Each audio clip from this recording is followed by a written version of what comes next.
All right, folks, welcome to Guest Spotlight. This is the part of the program where we actually bring on a special guest to talk about their area of expertise. It's probably one of the more exciting sections in this whole podcast and one I look forward to the most.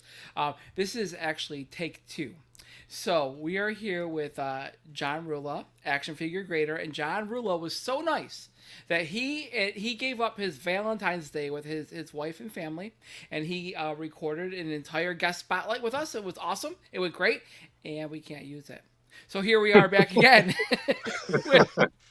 Well, let's just say, I mean, let's just put the blame where our AV guy stinks. Yeah, it turns out, our budget for AV, we're going to have to expand that because as it turns out, full-time employees do other things. Also, sometimes can't Google fast enough how to run a podcast. So here we are. Yeah. But I want to welcome our special guest, the one and only John Rula, action figure grader. Welcome to the show. Chris, Anthony, how are things? Good. Really Thank you for having me on. This is a pleasure. And it's awesome to have you, John. And before we get into our subject, and we're going to talk about Nouveau Vintage, which is Power of the Force 2, something that is now going to be hitting its 26th year. It's been in the marketplace. But first, why don't we talk about John and who you are and why we know you and why you're so important to us. Well, I think number one is because I spend so much money with Collector Archive. That's probably why you know me the best. Exactly. That's exactly why I know. No, I mean, I met you guys. I found out about Collector Archive just randomly. This is several years ago now. And I've told this story before to many folks. So, most people know this story, but I was just getting cleaned up, so to speak. I was getting sober, and I've now been sober for almost, I say 4.5 years. And I was trying to figure out what am I going to do with my time when I'm no longer sucking back on grandpa's cough medicine for 8 hours a day. So I finally just decided to start a little YouTube channel. I was like, I'll just talk about little plastic dolls, and that's what we're going to do. And I had some graded items, and I decided to start a channel called The Action Figure Grader. I found out about you guys and what you're doing. I saw the custom displays and the fact that you grade everything from bootlegs to prototypes to mint on cards to loose figures, and I just fell in love with a lot of the displays. So this came yesterday, so just a little bit of oh, that's a nice little collection flex you got going there. That's very nice. Show off. Very subtle. But so you've been doing this for 4 years, and your channel is actually extremely successful. You get a lot of people that really get engaged. So, and that's what I always, people put out shows, and it's not easy. There's a lot of work to it. But what I really appreciate, I love reading the comments and stuff because a lot of people have a lot of great insight. Like so you'll sort of plant the seed, and these conversations just sort of spring out of your videos. So it's actually really cool. Not only are they fun to watch, not are they extremely informative, but also, take the time and read through and post a comment because, it's part of sort of this living, breathing ecosystem of collecting that goes on your channel. It's actually really cool. Yeah. Thank you. Yeah. I actually started the channel only like 2 years ago. So it's not even 4 years old. It's only 2 years old. But I'm like that, I view my videos as a hand grenade. I throw the hand grenade out there. It's either going to explode and do well, or it's going to be a dud. But either way, we'll hopefully get some commentary going. And it goes off a big, broad amount of topics because when I thought about doing, I said, okay, well, why don't we do something a little bit different? Everybody's talking about the modern Black Series and the the stuff that you see TVC in stores right now. Yeah, the TVC line. And I thought, well, why don't we kind of go back to where it all started? I'm like, well, who do I want to talk to about that? And then, then action figure grader John Rula pops to mind. But then I'm like, well, if we're going to talk about bootlegs, who would I want to talk to about that? Oh, action figure grader John Rula. Yeah. That's what I love. That's what I love about your channel, John. It's every episode it could be vintage. It could be bootlegs. It could be like, the modern bootlegs, modern vintage bootlegs.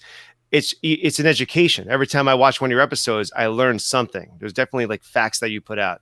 Anthony, I'll tell you this. I'm right now. I'm working on a video about what I think is the collectibles pricing bubble, asset bubble.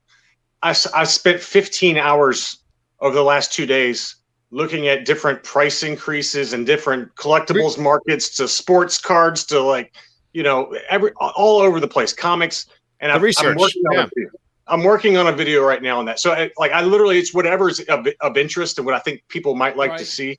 And that's going to be a good one. I'll tell you, I have been nose to the grindstone with sports cards, and holy cow, that market is crazy, absolutely crazy. Well, so let's before we get, because we can chase this rabbit hole for the entire time. We actually do have an agenda. So our topic for today is Power of the Force 2, which debuted in 1995. So if we can kind of go back in our time machine to 1995, and I'll drop 100 pounds in 25 years and 90% of my gray hair. And I was a energetic 20-year-old sci-fi nerd, and I found out about these coming out well in advance, and I was super geeked about it. What was your guys' relationship with the Power of the Force 2 line? Like, when did you discover it, and how did you feel about it when you found out about it? Anthony, you go ahead. I'll older, age before beauty. You go ahead. Thank you. I deserve that. No. Yeah. So in 95, I was a freshman in college. And did I know that the figures were coming out? No. I was when I was a kid, I was mostly Star Wars. So I was obviously in love with the figures. I just happened to discover them out with my college buddies. We were probably at Sears or Kmart or something like that. And we were like, these are Star Wars figures. And they were great. I actually have some of the orange or red cards, whatever you would refer to them as, from that original release. And that was it. I probably bought about 5 or 10 of them, and kind of forgot about Star Wars again for another couple of years until 99 when Episode 1 figures came out. And then, as we talked before, every release I would toy with it. It would tease me, including the vintage collection as recently as whatever that was, 2010, 2011. But I was never really pulled back in until I started having kids and got back into vintage. But then I said, hey, I have these Power of the Force 2 cards. And I tried to be a completist. And I actually was. I finished a run of the red, run of the greens. I tried to get the variants. And then I was like, enough's enough. So I started selling a lot of it off, and I just kind of like keep what's part of my focus or what I like. And I think I just picked up a 3-pack box set of the spirits, the Jedi spirits. Because as well, Anakin, right? Yeah, as we'll probably talk about, I can't afford vintage prototypes, but modern prototypes are doable and they're great. It's the same science behind it, proof cards, first shots, hard copies. You can get that stuff. So, I'm a Ben Kenobi focus collector, and I have a first shot of the spirit of Obi-Wan. Nice. And so I was like, oh, let's complete that run. So you can get the mail away, you can get the production in a box retail that came out a year later. So I kind of pick and choose, but I do a lot of Power of the Force, Power of the Jedi, based on my focus. I do know a grading company that would take care of that first shot for you. Just maybe send me their website. And hey, real quick, Anthony. I mean, not to pat myself on the back, but I think you also just got a miss card too, didn't you? Yep. Yeah, I got it out. I mean, brag. There it is. I knew we were gonna talk about this. So yeah, this is a C-3PO on a Ben Kenobi miss card. So this is probably, I think this is the only miss card I have. Very cool. Thank you for the assist. That's why I'm here. Circling back to 1995, C-3PO was a later, he was in the first run, but a later release, and was actually extremely valuable when he first came out. So he was hard to find and was definitely a commodity way back in the day. So John, how did you find the Power of the Force 2 line? No, it brings back such fond memories. I tell you what, my recollections are very similar to Anthony's, except just 5 years probably behind him or 3 years behind him. I think at 95, I guess I was a freshman in high school, and very much like Anthony, I found them accidentally, and I did not hesitate. I bought every single one they had, including those. I probably bought about 20 of them. Some of them I opened and actually played with in my room by myself, so nobody could see me. I kept some on the card. And then I forgot about them. You know, the two B's got me: booze and babes when I got to college. So collecting took us a nap for a few years until I grew up a little bit. And but I had very, very fond memories of the Power of the Force line initially, and then once I started getting back into like serious collecting, and I didn't know what I was at this point. I really didn't know what I was doing still. But some of my very early purchases, in terms of graded Star Wars items, were the Power of the Force 2 line. I picked up like the rarities that I'm sure we'll talk about. Yep. So. Yep. Yeah, we'll definitely get to that because there are some. I mean, it's a line that will say as much as I'll get to my story here in a minute, but like as exciting as it was when it came out, we can honestly say it didn't age all that well. No. And some of it is because of speculation. Because for people who aren't super familiar with the line, the Kenner line ended in 1985, and this started in 1995. So there was a 10-year gap of like it's a vacuum, right? Almost nothing Star Wars happened in the that dark time. times. The right? dark times. And there's actually a Facebook group that sort of documents like what little came out. So I know in like the early 90s, like 90, 91, 92 was when Timothy Zahn made his Heir to the Empire series, and that was sort of turned that spigot back on, right? Micro Machines actually launched some Micro Machines, which were really cool. And then there were some Bendums that came out, which, were action figure-esque. But boy, I mean, yeah. So that's awesome. I busted that out for tonight. Awesome. Love it. Yeah, it's like it's amazing. Anthony's got a you know what his room is? His room is like a Swiss Army pocket knife. He's got like everything just kind of ready to go. He's a very well prepared co-host, that's for sure. So for me, I was actually collecting vintage when the modern stuff came out. So I was, buying Toy Shop magazine and Lee's Action Figure News and Toy Review. So I knew about it in advance. And so while I didn't know exactly the date that it was going to come out, I knew like right about when it was going to come out. And I can tell you from my experience is it came out and you would have never known because they were gone. And all you would do is you would walk into a toy aisle, and there may be like 3 rows where there was supposed to be Star Wars stuff, and it was empty. There was Spawn, there was Star Trek, there was all sorts of other stuff. There was no Star Wars to be seen. And I think Star Wars had been out for 2 or 3 weeks before I even saw the first one I saw, my mom actually got for me back. She was up in the Thumb in northern Michigan, and I was in a Walmart and ended up getting me an Obi-Wan and a Chewbacca, but they were nowhere to be found. So when you say, when we flash ahead and look at why people are a little sour about them, it's because people had looked and saw what vintage was selling for, and by 1995, vintage was getting really good money for its time. There was the speculators, and so everybody bought cases and cases and kept them, and mint, and so whereas as time moved on, Hasbro adjusted how many they made of these things. They made tons, and everybody bought them, and everybody had them. They were to the point where kids weren't even enjoying them because they were so hard to get. So, there's a lot around in mint condition because people were hoping that lightning would strike twice, which it eventually did, just not with the Power of the Force 2 line. I mean, let's not beat around the bush here, too, Chris. I mean, the molds of the figures were, a little He-Man-esque, and I think that probably is why today, anyway, there's a sour taste. And when they look at some of the modern stuff now and look at that, it's like it's almost like a weird mishmash between the superheroes of the 90s.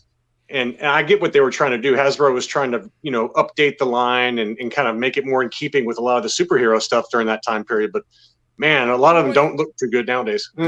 two of their more popular lines at the time was Batman and Superman, right? So this was sort of to fit that mold. So the style was beefy. Beefy. How about bovine steroid-esque? Yeah. All right. Yeah. I mean, and I have it handy, and it's terrible. They looked like Anthony, basically. Yes, I'm going to pump you up. But so this is Princess Leia. For those of you who so if you guys always with the Leia, every collector when they start making it's such an. I mean, it's just going with it's too easy. It's too easy of a target. Well, the thing is that like her face. Number one, I would say so. Her face is small in scale to her body. Her robes are flowing. She looks like an Olympic bodybuilder, and that is not to say anything against Olympic bodybuilders, but you don't think of them as a princess in distress. The mold on the face also is not. I mean, Carrie Fisher is so beautiful as Leia. Like that is not right flattering. That figure. Very much struggling. I will say though, like I don't have an R2 handy, but like the C3PO was outstanding. Oh, that's great. It's a great back metallized. It's nice. Yeah, I mean, like considering I love the vintage kind of R2, but what the Power of the Force 2 R2D2 looks like, I mean, there's no sticker anymore. You had, a sculpted body, and then even the little bit of the action feature, right? He had the clear dome on the top of his head, so that way you could put your finger over it and like his eye would sort of blink. That was just a neat feature for it, to have a latent action figure feature built into an action figure. I thought that was really cool. You know who looks cool, jacked? Boba Fett. Yes. Look at that. He does. He needs to be jacked, that guy. And that was such an iconic. Yeah. So for those of you guys, obviously you can't see, we are all holding up Boba Fett's because if you're. But John's is better than both of ours. John's beats us all. So John, why don't you describe what you're showing really quick? That's why you're so iconic. Yeah. So cool. I guess towards the end of the red card run, or maybe even into like the freeze frame run at 97, 98, you saw a lot of custom cards for the figures where they put the actor's face where the typical logo was. And then they would show up at different conventions, all kinds of different convention exclusives. And I've seen, for Boba Fett, I've seen probably 35 or so owned by a gentleman named Charles F. And they're all different, all Expo exclusives. And then the actors would sign it. So the example I have is signed by Jeremy Bullock, and it's got his photo on where the label is. And it's a hologram photo, isn't it? Is that a hologram photo? It's like a kind of a pixelated, sticker that went over top of the standard card back, and then it has like a Toy Expo numbered and all that. Okay. So, but I mean, I tell you, this is one of the most common ones. This is a Japanese toy, or excuse me, a Philly Toy Expo, but you got ones from, everywhere from Japan to New York to everywhere, and I've just seen some incredible examples with lots of great, very unique artwork, and those are pretty highly collectible. They go for big money now. I took two when I was at ToyCon New Jersey last year. I took two of those in. They're both from the PhillyCon, whatever it was, like I guess the Philly ToyCon. Philly Toy Expo, yeah. Toy Expo. We had a Kenny Baker and a David Prowse that Lee Gordon, remember his name? He submitted. So and they're great because they got the actor's picture in the hologram, both signed. It was awesome. So value-wise, what do you see those things selling for nowadays? Well, the Philly Toy Expo is easily the most common, so that's not terribly expensive. You can probably pick one up ungraded for about 150 or so. Okay. But I mean, I've seen some Japanese, very exclusive ones that have totally unique artwork on the back, where the artwork, or excuse me, the card back is in the same shape as the Power of the Force 2, but it's got totally unique artwork. Really? And some of those have sold on Facebook recently for $400 or $500. So. Wow. We're not talking like super insane money, but at the same time, it's for a Power of the Force 2 figure. That's pretty big money. Yeah, I figured that without the autograph and without, the little bit of unique card back would be a $20, $30 card. So you're talking about, like 10, 20x value for that unique piece. That's there are some that are like, 1 in 10 made type thing. So, right. To get some of those real exclusive ones from overseas and things like that, it's very difficult to find. And folks, if you've never actually looked at a Jeremy Bullock autograph, that guy, even, as he got older, had the best penmanship. There actually on eBay right now is a handwritten letter that he sent to a fan.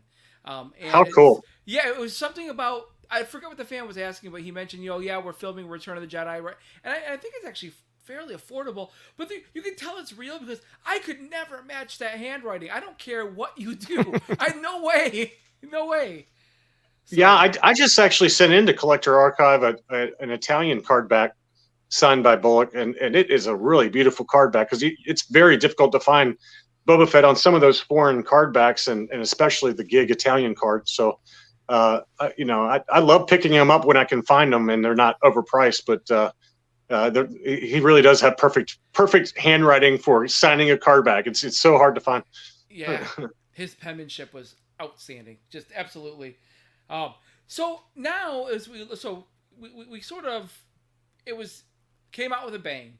Everybody bought them, and we even remember when episode 1 came out, and like it was the first sort of Force Friday, and I remember seeing episode 1 stuff in grocery stores. I mean, gas stations. I mean, like they made so much hype everywhere. It was awesome because you could see it, but whoa, they made a bunch. So now in the marketplace, it doesn't have the best reputation, we'll say, right?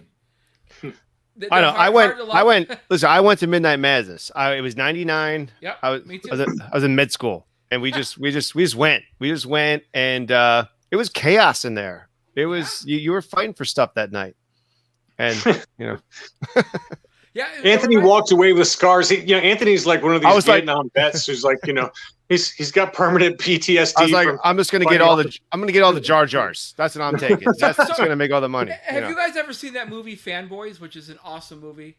No. Okay. I have not. No. All right, so yeah, you need to watch it. It is an outstanding movie, but a little bit of a spoiler for something in the movie is so the whole concept is these guys go on a road trip.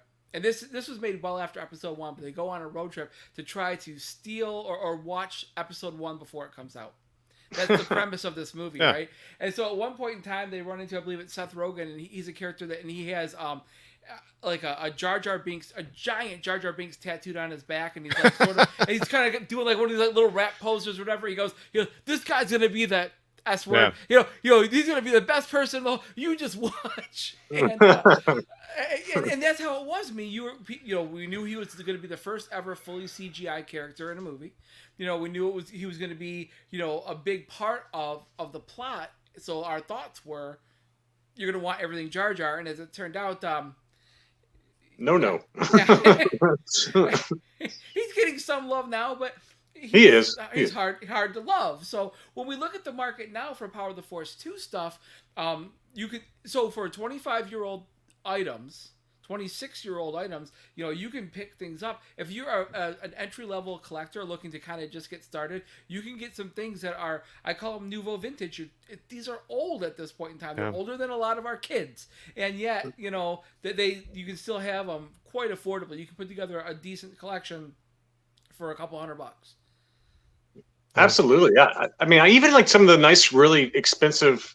I consider expensive for Power of the Force 2. I mean, you can get some really nice rarities, depending on how lucky you are with auctions and things. But some of the the exclusives like the transition tray sabers and things like that. I've seen some of them go for big money, and then if you happen to time an auction right on eBay or whatnot, you can often snipe in there and get a really beautiful example for $40, mint, ungraded, and it's just gorgeous. So let's talk about some of the rarity. Oh, sorry, Anthony. I was going to say, John, so last time we spoke, you mentioned 2 that were pretty rare, and I was convinced I had both. It was the Ben Kenobi first American card. I was like, oh, I definitely have one of those. I do not have one of those. Yeah, and then I was convinced. And the other one was the Farm Boy Luke on the first American. I was convinced. I still have to go through the boxes in the back because I'm convinced I have. I couldn't find it. So, but you said those are 2 of the more. I have a Bespin Luke and an X-Wing. Dagobah. Yeah, Dagobah and the X-Wing with transition tray, but I'm assuming those are more common. They are more common. Yeah. They're still desirable, but a U.S. card Luke Farm Boy with the transition tray goes for, in high grade can go for $400, $450. Yeah. Wow. Now for Obi-Wan, I want to back up here for a second because in general, the Power of the Force 2 line is bagged on pretty hard by some collectors. But I'll say this, that as I've added a piece, I try to only add maybe 1 or 2 a year that are, either Boba Fett or signed or something like that. I have learned that there is a very robust community on Facebook of Power of the Force 2 collectors. And they seek out those very rare variants with like collection 2 and stand-up blisters and, all the kinds of different variations. And that community is very thriving right now. I mean, they actively seek out those rare variations, and they pride themselves on going on eBay and finding some clueless seller that has a very rare variation. And then they can pick it up for pennies on the dollar and and then show it off in these groups. And I have learned a ton from those folks. I mean, they really have a knowledge base that is unparalleled when it comes to Power of the Force too. So That's part of the reason why I got out of collecting modern, is because of all those rarities and those variants. Like, I was to the point where I have you probably know about this better than I do, but aren't some of the cards they spell Yak Face's real name, whatever the sorry, yeah, there's two different spellings, and certain figures have both of the spellings. I was like, oh well, I have to get all the differences. I got to get all the variants, and I was like, this is getting out of hand. You can't get everything. So yeah, that's right. I just try to pick one or two a year, and that's plenty for me. I think I've got about 25 or 30 graded Power of the Force 2 now, and that to me is way more than I should have, to be honest with you. But if I can pick up one or two cool ones a year, then that's all you really need, I think. Yeah, the variants that really are cool to you, or they fit your focus, then why not? That's absolutely. I mean, we mentioned some of the rarities. One of the kind of modern holy grails of standard retail. I'm not talking about some of those rarities like the transition trays you're talking about, but just in terms of the standard retail ones. For whatever reason, the freeze frame action slide Weequay, they just did not make a ton of these on the U.S. card. And even today, I mean, I see them sell very regularly on eBay in high grade, ungraded condition for $250 or $300, $350. I even saw recently. So I mean, you're talking about money that's more expensive than a vintage Kenner Weequay. Yeah. And I'll tell you, with that Weequay, that was rare right out of the gate. So even like as collecting back in the time, I mean, that was one we were trying to find. They were hard to find in the stores right away. So, and it's held its value. It's held its value, which is surprising. A lot of that stuff peaked. Like the Boba Fett's with the missing. Gauntlets, the errors with like the shoulder pads missing, things. And, some of those values, if you look back in the old Tomarks guides and things, 2 or 3 years after the release of those early red card Boba Fett's, they were quoting like 700 pounds, not dollars, 700 pounds for those. Yeah. And those have come way back down. I mean, those are probably worth half that at most now. But the Weequay has not. I mean, it's held its value, if not gone up. Yeah, so always hard. So you actually, and I don't know if you sent it in, because obviously, like I said, we recorded. Do you actually still have the prototype Weequay with you? I do, yeah. I did not send it in. I appreciate it. Once I found out that we might be getting back together again, I was like, well, you know what? I better have that thing handy. So as we segue into prototypes, I mean, like, so, and we had talked about last time. We'll talk about again a little bit here, but these are prototypes you can usually have for. So, and he's showing a prototype Weequay, and it looks like it's flesh toned. Arms, legs, and hands, or arms, legs, and head, and then a black body. And the historical significance of that is great. So, because while the non-freeze frame Weequay again is a couple of dollar card, you have a prototype version of a carded figure that became very significant in that line, and I think that probably holds that, I guess, dearer to other potential buyers. Not that you're trying to sell, but because of its history with that figure. No, Chris, that's a great point. And I think that's the main reason I bought it, actually. And shout out to Pete F for selling it to me for basically what I thought was insanely low. But I love the freeze frame action slide Weequay. I have fond memories of it because as I was starting the channel, my YouTube channel, that was one of the early Power of the Force 2 kind of modern holy grails that I bought. So I have a lot of fond memories for that Weequay. And when this one popped up, I thought it'd just be kind of cool to have both a pre-production example to match with that Tri logo. And touching on the pre-production for Power of the Force 2, the numbers are all over the map. I just put out a video maybe a month or two ago about the modern Power of the Force 2 pre-production. I mean, you pick a Leia, for example, where there's a very active community that wants all of those pre-production Power of the Force 2 Leias. I've seen them sell for $1,200, $1,600. Wow. And then you can have this Weequay, for example, that cost me $110. So, it's all over the map in terms of values, but it's a great line if you're looking to add pre-production. I can't recommend the Power of the Force 2 line enough because you can find for, I'd say on average, let's call it 150 on the low end usually, up to like, let's say 250 to 300 for a standard figure. And then when you start getting into the really big main heavy hitter characters, the first 12 kind of characters, that's where the money can really add up quick for a lot of those. But yeah, you can actually get into, so if you are a newer collector and want to get into prototypes, it's not going to happen. Well, I don't know everybody's budget, but very likely you're not gonna roll into the hobby and start collecting vintage prototypes because they are extremely expensive, right? But you can roll into to modern prototypes and start at a reasonable budget. So now you're showing off a Bosk? Yeah, the first shot prototype Bosk. I'm a big Bosk fan, and That was a great this one. sculpt too. It's a great sculpt. It's one of the better sculpts. He's really not overly muscled, and the detail on him is incredible. And it came with one of the two first shot weapons. But I see these regularly go on the a lot of the Facebook groups for sale, or even on eBay. And I'd say you could probably pick them up for $150. Right. And for a pre-production item that's 26 years old in the Star Wars universe, that's a slam dunk to me. So and Bosk would be a pretty popular character. I mean, he's not at first 12, but he's a pretty badass bounty hunter. He's got a pretty big following, that's for sure. And again, sort of like Cal Kestis, he actually has a chance of making an impact with both the Book of Boba Fett and then the Mandalorian. So, and I know you bought him because you like him, and I know he's one of your favorites. But also, from a value standpoint, you're looking at potentially a sleeper figure because he has some potential to make some big waves coming up.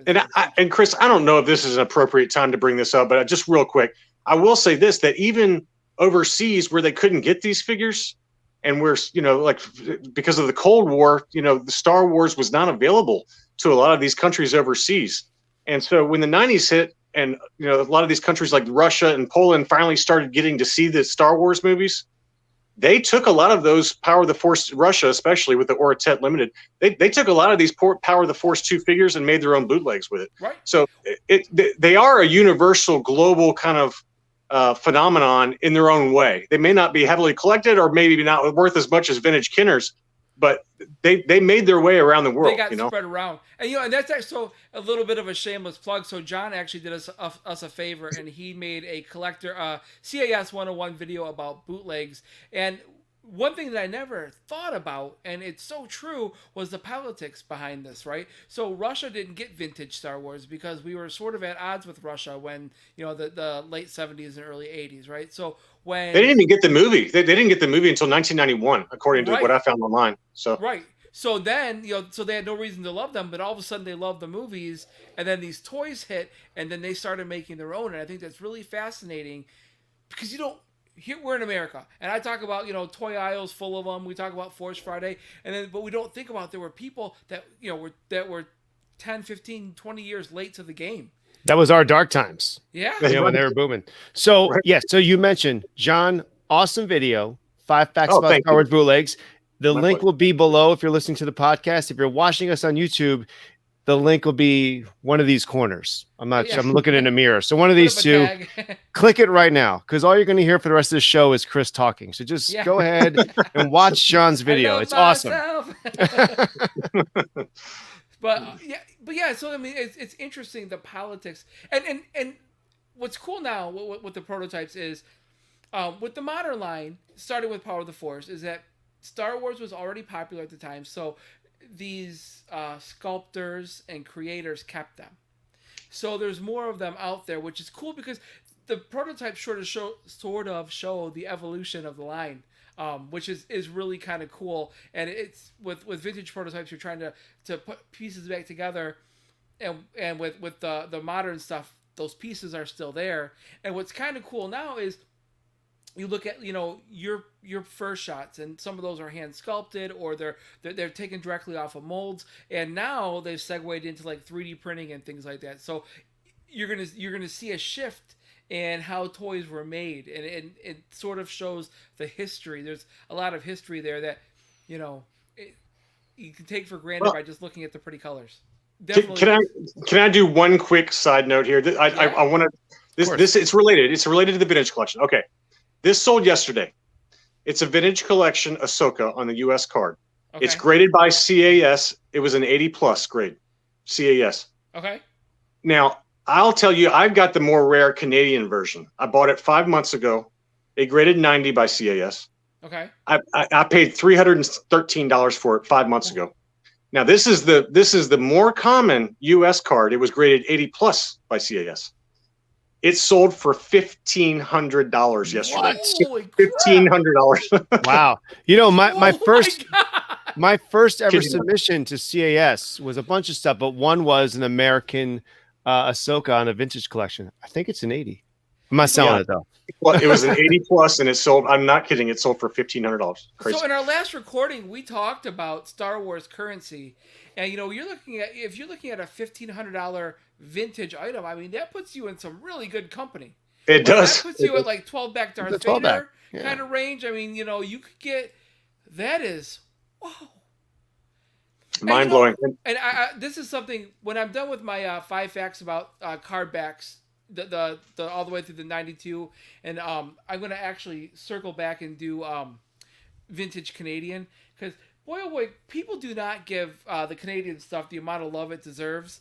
But okay, you're talking about, I'd say maybe 1 in 100 American things, there's a Canadian version of it, you know. So like for every 100 U.S. Ahsokas, you'll find 1 Canadian. That's how scarce they are, you know. And then Canada had just some of the weirdest, quirkiest, strangest stuff, and nobody cares. And circling back to the Power of the Force 2 line, the Canadians, they had those really big square cards, you know, for the Power of the Force 2 line.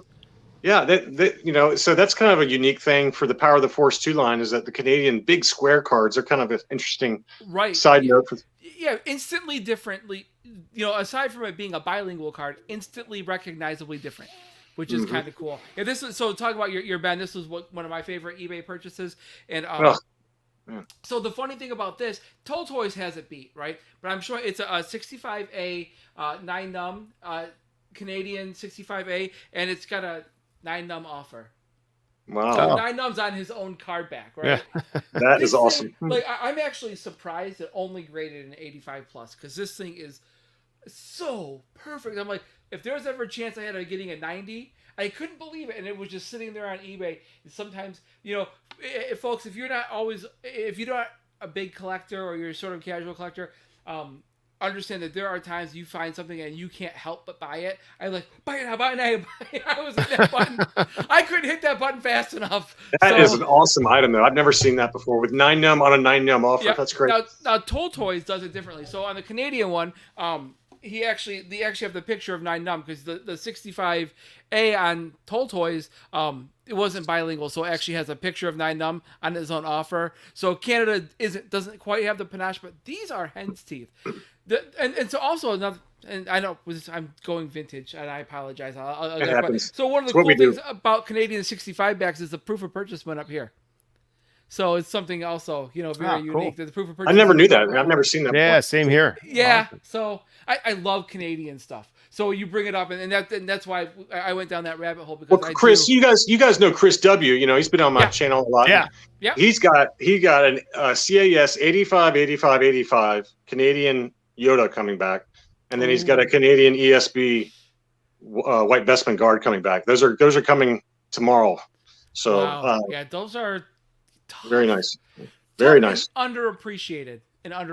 So, let's go back to vintage. I mean, like, there was some foreign stuff that is just, it's kind of unique and different too with Power of the Force too, right? I mean, you know, absolutely, yeah. I mean, I did bring out one. Now we talked about transition tray, right? Right. So this we didn't define it. So let me take one. No, let's do that. Yeah, you do that, Chris. Go ahead. So the transition tray, for people who didn't know, is the original lightsabers were made to scale, which are very long, and actually I thought were kind of attractive, but they were almost unwieldy for the figures. So Hasbro decided to shrink them a little bit and make them a little bit more user-friendly sized for the figures. So the original sabers were longer. They changed them to shorter sabers, and then they have transition. So you'll have the tray was designed for the longer saber, but they put a shorter saber in there. So that's where when we mention transition, that's what that means. Yes, I apologize to the listeners right now. We should have defined that a little bit better. We're just assuming people know this nerdy stuff, but right. No, this is the Italian. This is the Italian version of Vader with the transition tray. So it's not impossible to find. I've certainly seen them, but very, very cool to kind of have a foreign card back. Yep. That's not just a standard tri logo. And when I saw this gig Italian card, I love the gig Italian cards with the Guerra Stellari. Right? You know, You it's do like a good job it's with like that. he's an angry Italian. He's an angry Italian getting ready to order some meatballs. You know, it's like, and On I top I of love those card backs. spaghetti. You know, and all the Italian cards. You know, R2D2 is called C1P8. 3PO is called D3BO. You know, it's just got lots of little weird quirks to it And that that makes makes no it. sense because I know. a proper name is a proper name. Right? Right. Why would they change it? It's not Right. like Well- C is D in Italian. Well, that had been going on for a while. The Right. Meccano cards messed everything up, right? They had all kinds of The different names Harberts, for the old Yeah. Harbert cards. You know. Yep. yeah. But you know, I look at that, and then like I mentioned with that Facebook group, the rabbit hole is unbelievable. I did a what I look at now as a silly video of some different Boba Fett variations that are out there, and this guy goes, "Yeah, I wish you had called me, or let me know that you're doing that video. I could have sent you some photos of some really." I mean, he was sending me stuff that were Mexican, Argentinian, Brazilian, Chilean Wow. card backs, all Power of the Force too. So there was a lots of different unique card backs with import stickers and very region specific card backs that we don't even know about. At least I didn't know about until John, I talked to this guy. Why don't you shout out that group? We've mentioned it a couple times. I don't know about it. So what Yeah, is it's this group? I'm going on memory here, but it's like the Power of the Force 2 pre-production and pre-production and beyond or something like that. Okay. And but some of the gentlemen, that it's very easy to find if you just type in Power of the Force 2 Star Wars, it'll pop up. But Okay. the great thing about those groups, or that group especially, is that the senior guys that have forgotten more than I will ever know about Right. Power of the Force 2, similar to the way you are, Chris, with Vintage. You see, you like that? You see how I did that? But He but doesn't need those that, guys, John. Come on. you 45 like that? years Yes. old. You, His you head's reached big look as enough. good. You will Come on. not. So. But those guys give away their time and their information and their knowledge just very, very freely. It's very patient with idiots like me, and it's been really fun. That's my favorite part about the Facebook group is, we all started off as brand new, right? And I have no problem. There are people that know a lot more than me, but I study it because I love it, right? But it's really nice to be able to share that information with new people, whether you're new and have just your basic entry level questions, or you like you said, you did a video and you thought you had it all, and meanwhile, there was this whole cache of more information. I wasn't even close, man. It was What? just terrifying. I was like, where is all this stuff? I'd never seen it before. I mean, we're talking, I would say easily 30 to 40 different Boba Fett Wow. card backs that I had never seen ever before. And it was just mind blowing. And it sort Crazy. of speaks to how well seeded the Power of the Force 2 line was. And really, again, like people, it's not very well loved in the marketplace now. But honestly, it's a foundation on which the current market is built. And there is a very ardent, small, but very passionate community for it that is growing. I do see it growing now. I've seen guys that only collected vintage. I'm talking really high end stuff that I could never afford personally. And next thing I know, I'm getting these private messages saying, "Hey, where can I pick up one of those Expo toy, Jeremy blogs?" I mean, I'm like, what? But I never would have thought I'd see you getting a Power of the Force 2 figure. So it's growing very slowly, but it's out there. It's out there. Well, and then also, from a demographic standpoint, so my son was born in 1999, and he played with stuff, episode 2, episode 3 toys, and he's 22, and you're starting to see some of these people enter the market, which it's these compound fans which keep these markets strong. I always tell people, they're like, well, where's Star Wars going to go when we get older, we're not collecting anymore, maybe we pass on, will Star Wars be worth what they're worth now? And I think they will.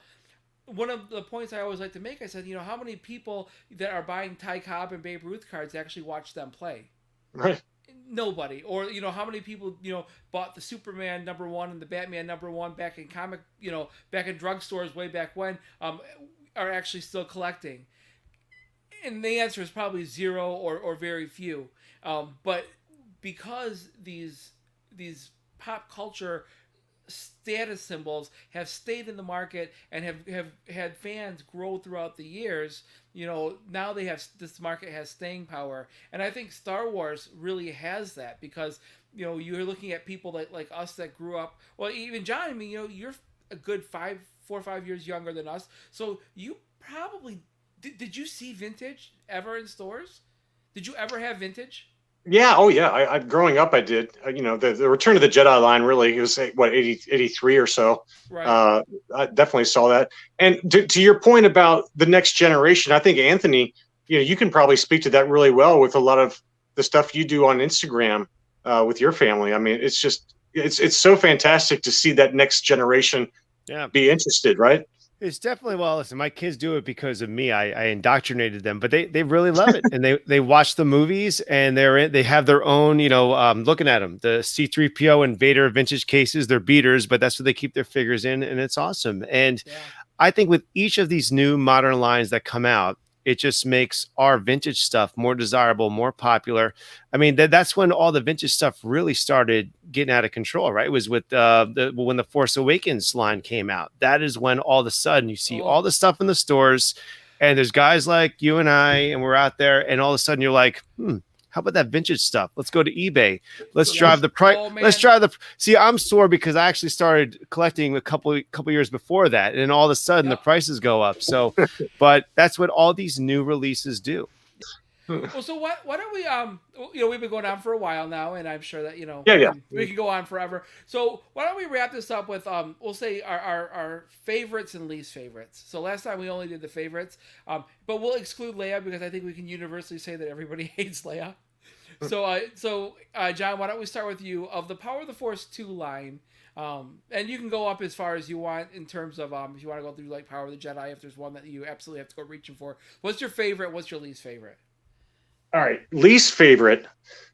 Whew, man, I've got a lot of least favorites. I tell you what. I mean, some of those sculpts of Han, the Han smuggler Han, are. I mean, he literally looks like Arnold Schwarzenegger stuffed into a Star Wars costume. It's really bad. But I think in terms of my favorite, that's a pretty easy answer for me. It's got to be Bosk. The Bosk Power of the Force 2 figure, even today, I think holds a candle very well to a lot of like the Saga collection and things like that. It's just a fantastic detailed sculpt with lots of really cool scale detail. And, the flight suit is very intricate. And I don't know. I mean, that's just me personally. And I've got a lot of fondness for it too, because this was molded in the Russian bootlegs that I have a couple of very rare ones for. So, I think because of all those factors, that's probably my favorite in terms of the Power of the Force 2.